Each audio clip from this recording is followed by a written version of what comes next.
আসসালামু আলাইকুম। রায়কা আল হোসেন স্বাগত জানাচ্ছি এনটিভি দেশের খবরে। ক্রাউন সিমেন্ট শিরোনাম দেখছিলেন, এবার চলুন পুরো খবরে। ঢাকা দক্ষিণে মেয়র হিসেবে ইশরাক হোসেনের শপথ না পড়ানোর প্রতিবাদে চলমান আন্দোলনের সাথে সংহতি প্রকাশ করে সিটি কর্পোরেশনে পরিচ্ছন্নতা কর্মী ও পরিবহন শ্রমিকরা আগামীকাল থেকে কর্মবিরতি ঘোষণা দিয়েছে।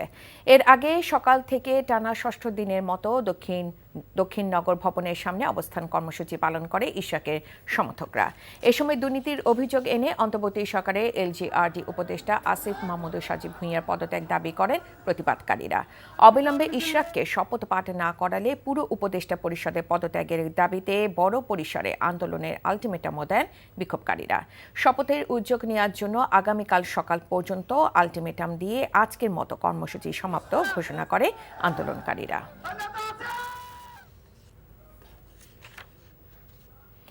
বিএনপি নেতা ইশরাক হোসেনকে শপথ নিতে না দেওয়ার বিষয়ে নিজে ব্যক্তিগত কোনো সংশ্লিষ্টতা নেই বলে জানিয়েছেন যুব ও ক্রীড়া এবং স্থানীয় সরকার ও পল্লী উন্নয়ন মন্ত্রণালয়ের উপদেষ্টা আসিফ মাহমুদ সাজিব ভুঁইয়া। বলেন, অবাঞ্ছিত ঘোষণা করে ব্যক্তিগতভাবে তার উপরে দায় চাপিয়ে এবং দোষারোপ করাটা সমীচীন নয়। আইনি জটিলতার কারণে ইশরাকে মেয়র পদের দায়িত্ব নেবার বিষয়ে প্রতিবন্ধকতা রয়েছে। দুপুরে সাভারের জাতীয় যুব উন্নয়ন ইনস্টিটিউটে যুব সমাবেশে যোগ দিয়ে সাংবাদিকদের প্রশ্নের জবাবে এমন মন্তব্য করেন তিনি। বলেন, সরকার জটিলতা নিরসনে আইন মন্ত্রণালয়ের মতামত চেয়েছে, বিশেষজ্ঞদের মতামতের প্রেক্ষিতে পরবর্তী সিদ্ধান্ত নেওয়া হবে।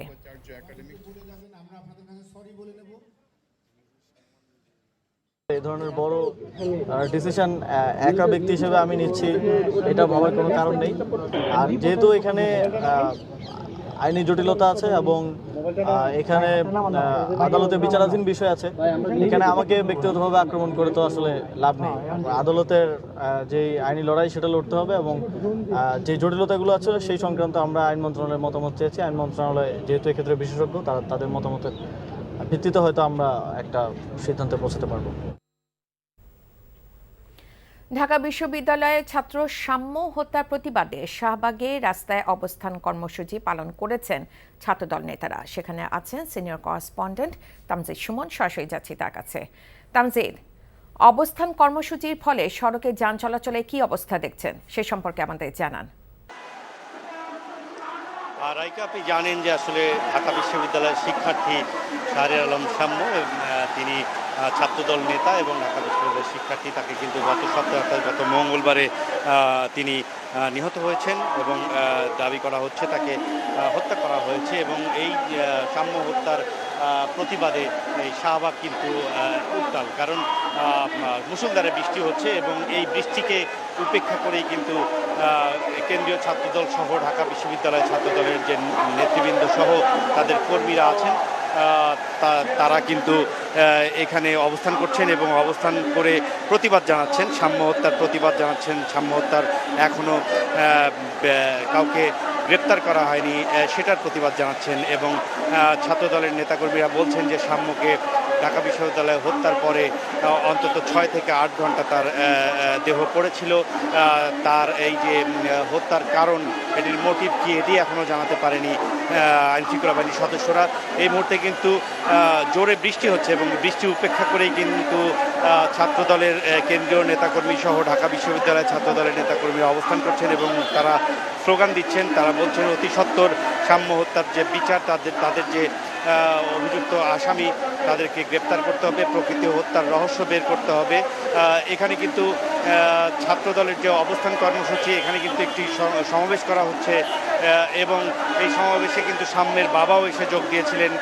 তিনি বলেছেন, তিনি ধন্যবাদ জ্ঞাপন করেছেন যে সাধারণ যে শিক্ষার্থীরা সহ ছাত্রদলের যে নেতৃবৃন্দ এখানে প্রতিবাদ কর্মসূচি পালন করছেন সেটির জন্য তিনি ধন্যবাদ জানিয়েছেন এবং তিনি বলেছেন তার ছেলে হত্যা হয়েছে, সেই হত্যার প্রকৃত রহস্য খুঁজে বের করতে যেন আইনশৃঙ্খলা বাহিনী তৎপরতার সাথে কাজ করেন এবং তিনি বারবারই কৃতজ্ঞতা জানিয়েছেন যে তার ছেলে হত্যার ঘটনার সাথে প্রতিবাদ জানাতে যে ছাত্রদলের এই কর্মসূচি, সেই কর্মসূচিকে তিনি বারবারই বলছেন যে এই কর্মসূচির মাধ্যমে সাধারণ মানুষ এই কর্মসূচির সাথে যোগ দিবে এবং সাম্য হত্যার বিচারের দাবিতে আরও বড় ধরনের আন্দোলন গড়ে তুলবে।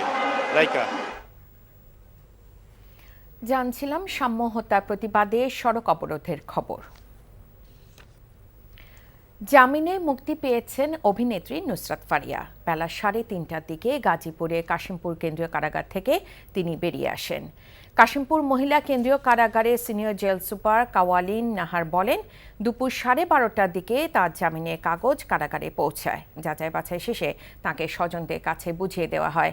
এর আগে সকালে হত্যা চেষ্টা মামলায় গ্রেফতার অভিনেত্রী নুসরাত ফারিয়ার জামিন মঞ্জুর করে ঢাকা চিফ মেট্রোপলিটন ম্যাজিস্ট্রেট আদালত। রোববার থাইল্যান্ড যাওয়ার সময় হযরত শাহজালাল আন্তর্জাতিক বিমানবন্দরে ইমিগ্রেশন চেকপোস্ট থেকে নুসরাতকে গ্রেফতার করে পুলিশ।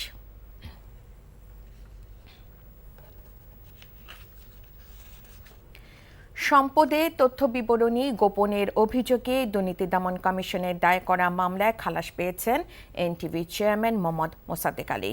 অবৈধ সম্পদ অর্জনের অভিযোগে মতিঝিল থানার দায়ের করা মামলায় দীর্ঘ আইনি লড়াই শেষে 18 বছর পর মোসাদ্দেক আলীকে খালাস দেন ঢাকা মহানগর বিশেষ জজ আদালতের বিচারক। এর আগে রাজধানী তেজগাঁও, শিল্পাঞ্চল, রমনা ও উত্তরা মডেল থানায় দুদকে দায়ের করা আলাদা 3টি মামলা থেকেও খালাস পান মোসাদ্দেক আলী। ময়মনসিংহে দুদকে দায়ের করা 6টি মামলা 4টি থেকেও খালাস পেয়েছেন তিনি। এসব মামলাকে রাজনৈতিক হয়রানিমূলক ও মিথ্যা বলে অভিহিত করেছেন মোসাদ্দেক আলীর আইনজীবীরা। আপেল শারিয়ারকে সাথে নিয়ে আরও জানাচ্ছেন শফিক শাহীন।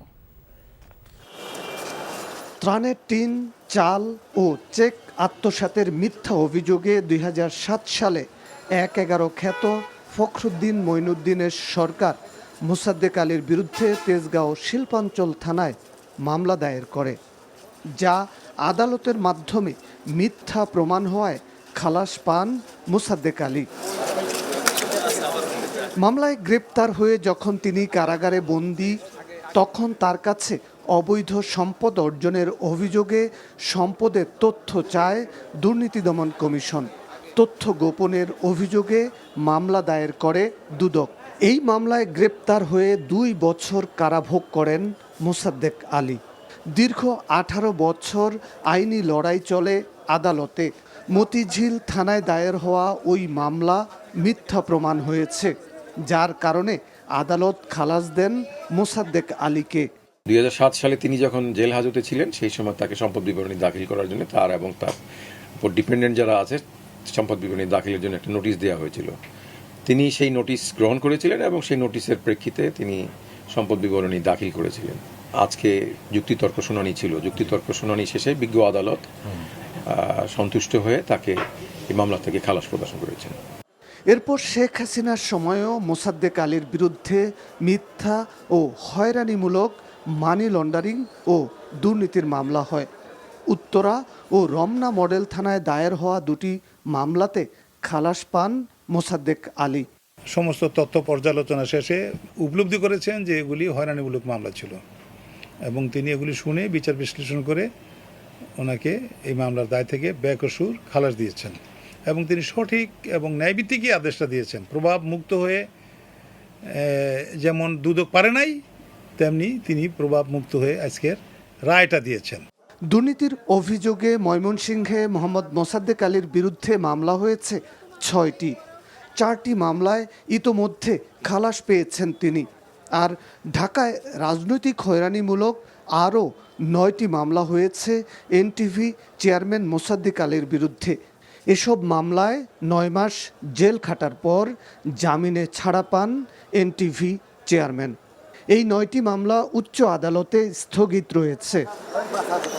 Shafiq Shahin, NTV news, Dhaka.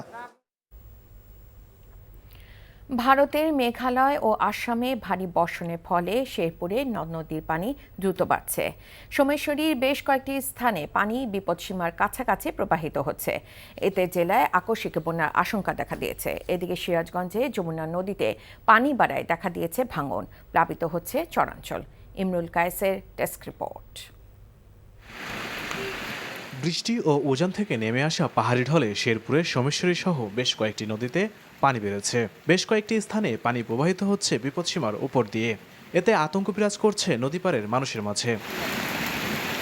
পানি উন্নয়ন বোর্ড পাউবো জানিয়েছে, ভারতের মেঘালয় ও আসামে ভারী বৃষ্টির কারণে চেল্লাখাড়ি নদীর পানি বিপদসীমার 106 সেন্টিমিটার উপর দিয়ে প্রবাহিত হচ্ছে। তবে ব্রহ্মপুত্র, ভোগাই নদীর পানি বিপদসীমার নিচ দিয়ে প্রবাহিত হচ্ছে। বৃষ্টিপাত অব্যাহত থাকলে আকস্মিক বন্যার সৃষ্টি হতে পারে বলে জানিয়েছে পানি উন্নয়ন বোর্ড। এদিকে বর্ষা মৌসুমের আগেই নদীতে পানি বাড়ায় সিরাজগঞ্জের যমুনাতে ভাঙন দেখা দিয়েছে। জেলার সদর উপজেলার ভাটপিয়ারি সহ আশেপাশের বেশ কয়েকটি গ্রামে ভাঙনে নদীগর্ভে বিলীন হয়েছে বিস্তীর্ণ ফসলি জমি, রাস্তাঘাট, বসতবাড়ি। পানি উন্নয়ন বোর্ডকে আমরা বারবার বলেছি, কিন্তু পানি উন্নয়ন বোর্ডের গাফলতির কারণে তাৎক্ষণিকভাবে কাজ করতেন তাহলে এত দূর আসতো না। টিরক্ষাবাদের যে চুলোপ আছে, চুলো সেটিং সহ নেমে যাচ্ছে। ভাটপিয়ারি এলাকা সহ আশেপাশের এলাকার মানুষ আতঙ্কে রয়েছে যে এইভাবে যদি ভাঙতে থাকে কিছুদিনের মধ্যেই এলাকাটা নদীগর্ভে বিলীন হয়ে যাবে। তবে পানি উন্নয়ন বোর্ড বলছে ভাঙন রোধে জরুরি ভিত্তিতে পদক্ষেপ নেওয়া হয়েছে। প্রতি 7 দিন পর আমরা সার্ভে করতেছি এবং দেখতেছি যে এটা আসলে নদীর পরিস্থিতি আমরা করতেছি। ইন দ্য মিন টাইম আমরা অন্যান্য রাজস্ব বাজেটের আওতায় থেকে আমরা ওখানে জিও টিউব ডাম্পিং করছি 2 কোটি টাকা ওই রিপেয়ার করার জন্য, মানে লাঞ্চিং এবং শক্তিশালী করার জন্য আমরা একটা চাহিদা বোর্ডে প্রেরণ করছি। আমরা ওই চাহিদা মোতাবেক যদি চাহিদাটা আমরা পাই তাহলে এই বর্ষার আগেই আমরা ওই কাজটা করলে ওই জায়গাটা ভাঙনের কবল হতে রক্ষা পাবে। ভাঙন রোধে দ্রুত ব্যবস্থা গ্রহণ করার দাবি স্থানীয়দের। Imrul Kayes, NTV news desk. কোরবানির ঈদকে সামনে রেখে গরু লালন পালনে ব্যস্ত সময় পার করছেন কুষ্টিয়ার খামারিরা। দেশীয় গরু হিসেবে ঢাকা, চট্টগ্রাম সহ দেশের বিভিন্ন অঞ্চলে কোরবানির জন্য এখানকার গরু রয়েছে বিশেষ চাহিদা। প্রাণী সম্পদ অফিসের তথ্য মতে জেলায় এবার কোরবানির জন্য প্রস্তুত করা হয়েছে অন্তত 2 লাখ পশু। কুষ্টিয়া প্রতিনিধি সাবিনা ইয়াসমিন শ্যামলীর পাঠানো রিপোর্ট, ক্যামেরায় ছিলেন মোহাম্মদ আশিফুজ্জামান। কুষ্টিয়ার বড় আইলচারা গ্রামের বোরহান মণ্ডল ছোটবেলা থেকেই কোরবানির গরু মোটাতাজা করে আসছেন। তার খামারে বর্তমানে 17টি উন্নত মানের গরু রয়েছে। এর মধ্যে পরম যত্নে কোরবানির জন্য 60টি গরু প্রস্তুত করেছেন তিনি। কালো রঙের বিশালদেহী গরুটির নাম রাখা হয়েছে বাংলার ডন, আর বাকি 6টি গরুর নাম রেখেছেন মাফিয়া ডন, হামজা, আলিফ, সুলতান, বাদশাহ ও রকি। বাংলার ডন গরুটির ওজন প্রায় 1600 কেজি দাবি করে গরুটি 21 লাখ টাকায় বিক্রি করতে চান খামারি বোরহান মণ্ডল। বাচ্চা ছাড়া পড়ছে, তারপরে ছোটকাল থেকেই আমি এই জগতে। আমি যে কয়টা গরু বাছুর যাই কালেক্ট করি দেশ বিদেশ, কিন্তু আমি বড় গরু ছাড়া করি না। দেশীয় গরু হিসেবে ঢাকা, চট্টগ্রাম সহ দেশের বিভিন্ন অঞ্চলে কোরবানির জন্য কুষ্টিয়ার গরুর রয়েছে বিশেষ চাহিদা। কিন্তু গোখাদ্যের দাম বৃদ্ধি পাওয়ায় লাভ নিয়ে শঙ্কায় রয়েছেন খামারিরা। এখন এই যে আমার যে 6টা গরু আছে, ইনশাল্লাহ আমি আশা করেছি আমি ঢাকায় নিয়ে যাব। বাচ্চা গরু নিয়ে আসি পোষা, সন্তানের মতন মানুষ করা, তখন যখন বেশি দেয় তখন তো মনের ভিতরে খারাপ লাগে, কান্না চাপে। জেলার প্রাণী সম্পদ অফিসের তথ্য মতে এবছর কোরবানির ঈদকে সামনে রেখে জেলার 18,500 খামারে প্রায় 2 লাখ গরু, ছাগল ও মহিষ প্রস্তুত করা হয়েছে। এই সমস্ত গবাদি পশু সম্পূর্ণ দেশীয় পদ্ধতিতে লালন পালন করা হয়েছে। খামারিদেরকে আমরা পরামর্শ দিয়েছি এবং এই সমস্ত গবাদি পশু পালনের সময় খামারিরা কোনো ধরনের রাসায়নিক কোনো খাবার খাওয়াই নেই। ভারতীয় গরু আমদানি না হলে এবারও ভালো দাম পাবেন বলে আশা করছেন খামারিরা। NTV news desk. খুলনা প্রকৌশল ও প্রযুক্তি বিশ্ববিদ্যালয়ের অচল অবস্থা আরও জটিল হচ্ছে। শিক্ষক ও শিক্ষার্থীদের উপর হামলাকারীদের বিচার করে ক্যাম্পাসের পরিস্থিতি স্বাভাবিক করতে উপাচার্যকে 24 ঘণ্টার সময়সীমা বেঁধে দিয়েছেন শিক্ষকরা।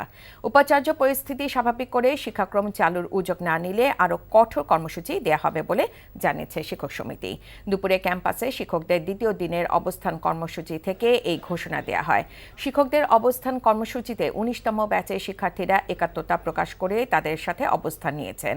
নতুন নিয়োগপ্রাপ্ত উপাচার্য প্রফেসর ডক্টর মোহাম্মদ হযরত আলী ক্যাম্পাসে না থাকায় আগামীকাল শিক্ষকদের অবস্থান কর্মসূচি উপাচার্য কক্ষের সামনে হবে বলে ঘোষণা দেওয়া হয়।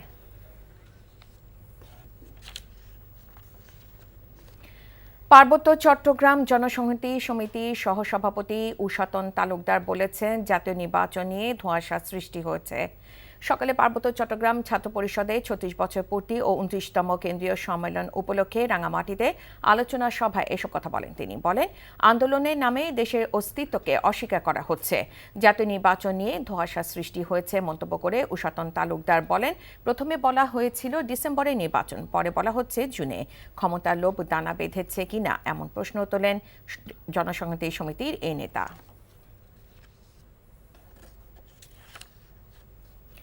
পরিকল্পনা উপদেষ্টা ওয়াহিদুদ্দিন মাহমুদ বলেছেন, বাংলাদেশে দারিদ্রতার বড় কারণ হল প্রভাবশালীদের মাধ্যমে জমি বেহাত হওয়া। ত্রুটিপূর্ণ আইনি ব্যবস্থায় তা পুনরুদ্ধার করতে গেলে ওই ব্যক্তিকে সর্বশান্ত হতে হয়।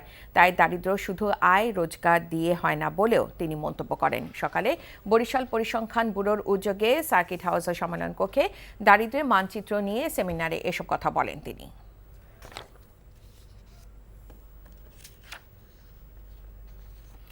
বগুড়ায় তারুণ্যের রাজনৈতিক অধিকার প্রতিষ্ঠার সমাবেশ সফল করার লক্ষ্যে নওগাঁয় প্রস্তুতি সভা অনুষ্ঠিত হয়েছে। সকালে জেলা যুবদলের আয়োজনে শহরের একটি কমিউনিটি সেন্টারে এই সভা অনুষ্ঠিত হয়। অনুষ্ঠানে প্রধান অতিথি ছিলেন কেন্দ্রীয় যুবদলের সাংগঠনিক সম্পাদক কামরুজ্জামান জুয়েল। আগামী 23 ও 24 মে বগুড়ায় এই সমাবেশ অনুষ্ঠিত হবে।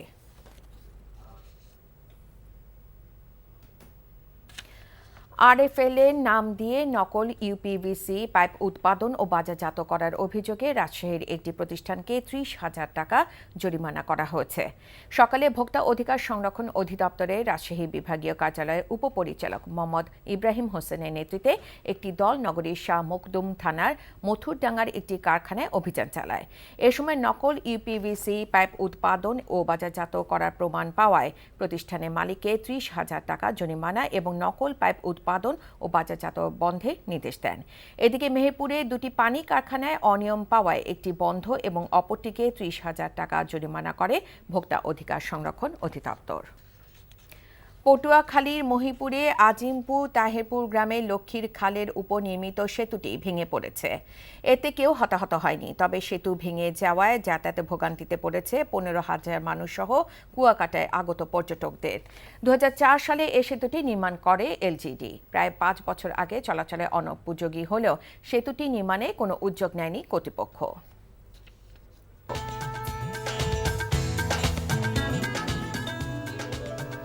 এই ছিল দেশের খবরে। এই খবরের ভিডিও সহ আপডেট জানতে ভিজিট করুন এনটিভি অনলাইন www.ntvbt.com। এছাড়াও এনটিভির জনপ্রিয় সব অনুষ্ঠান ও খবরের আপডেট জানতে ভিজিট করুন আমাদের ইউটিউব ও ভেরিফাইড ফেসবুক পেজ।